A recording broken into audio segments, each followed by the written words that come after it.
Soldering iron খুলেছি, আর এটা খোলার পরে যে কয়েল থাকে ভিতরে, এটা 60 ওয়াটের একটা প্লাস্টিক ডান্টির।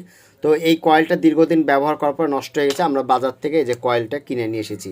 আসলে আপনারা যদি ভালো মানের সোল্ডারিং আয়রনের কয়েলগুলো নিতে চান তাহলে কমেন্টে লিঙ্ক আছে, সেখান থেকে খুবই অল্প টাকায় এই ধরনের কয়েলগুলো কিনে নিতে পারবেন। আর একটা বিষয় হলো, এটা যখন আপনারা কানেকশন করবেন, যেহেতু এই তারের সাথে এই তারটা যখন কানেকশন করবেন অবশ্যই একটু বেশি করে ছিঁড়ে নেবেন, ছিঁড়ে ভালো করে পেঁচিয়ে আর একটা যদি সোল্ডারিং আয়রন থাকে তাহলে সেই ক্ষেত্রে ওই সোল্ডারিং আয়রন দিয়ে একটু সোল্ডার করে নিলে দীর্ঘদিন ব্যবহার করতে পারবেন। কেননা এই সোল্ডারিং আয়রন যখন আমাদের কয়েলগুলো, অনেকে বলেন যে কয়েল নষ্ট হয়ে যায়, ঘন ঘন কয়েল নষ্ট হয়, আসলে হওয়ার প্রধান কারণটা হলো আমরা যখন এখানে যে জয়েন্টটা করি এই জয়েন্টটা পরিপূর্ণ ভালো মতো জয়েন্ট করতে পারি না। জয়েন্ট ভালো মতো না করার কারণে অনেক সময় কী হয়, এখান থেকে লাইনটা লুজ কন্টাক্ট হয় বা স্পার্ক হয়, তখনই আমাদের এই কয়েলটা কেটে যায় বা নষ্ট হয়ে যায়। তো আশা করি বিষয়টি বুঝতে পারছেন। যাদের এই ধরনের নতুন কয়েলের প্রয়োজন, কমেন্টের লিঙ্ক থেকে খুব সহজে অল্প টাকায় কিনে নিতে পারবেন।